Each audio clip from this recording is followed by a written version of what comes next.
Point, myself and my two Army cars and my soldiers, we're in the middle of a triangle. 81mm mortar behind us, two 25mm chain guns flanking us, opening up on the town.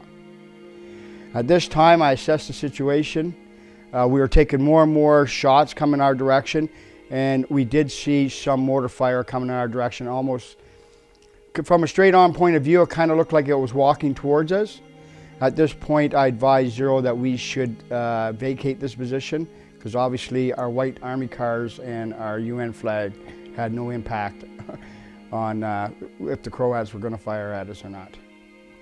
So they heed and hauled for a little bit, got some more information, and about 15 minutes later, we were given the permission to evac the position. We deserted the position. We moved down the road. We had to move back through Serb territory, and then we met up at the RRB point, which is a radio rebroadcast point, where we met up with 6'9", at that time Captain Air. So that was that extent of that. We reestablished the line, but we moved about 500 meters to the rear on the top of an old school, which seemed to be at that time a safer spot where we weren't in front of an 81mm mortar pit. So yeah, so the next day we reestablished the line, and then we just carried on with our operations.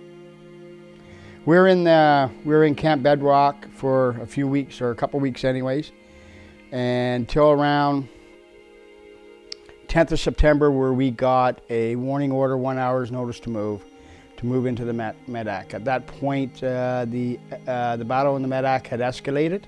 The Croatian military had moved forward, regardless of UN arguments not to, and obviously to ethnic cleanse and push the Serbs out.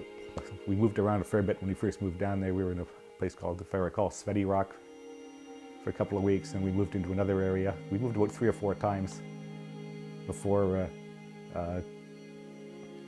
getting into September. My platoon moved into the town of Medak. Medak was a small town. It was actually in the Serbian-held area. It was there weren't a lot of inhabitants in the town. There was actually a Serb brigade headquarters there, if I recall. But when we first moved in, it was relatively quiet. There'd been some intelligence coming down that there was some threat of some offensives taking place, but it hadn't happened when we first moved in. We were only in for a couple of days. We moved into a house where we were just moving into this place. We were sandbagging it, reinforcing it, just getting